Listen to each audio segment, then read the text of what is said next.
Hello, mega love shout out sa lahat. Papakita ko sa inyo dito ko nga pala nilipat yung aking mga bugambilya. Kasi yung dating nilalagyan nila ginawa ng parking area. So dito na muna sila pang samantala.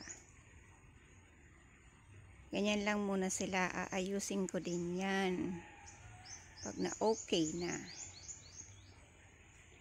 Wala silang masyadong bulaklak kasi sige ang ulan dito sa amin araw-araw.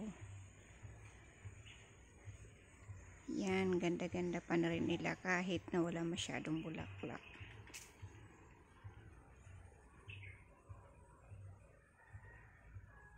Yung dun sa dulo maliliit yan.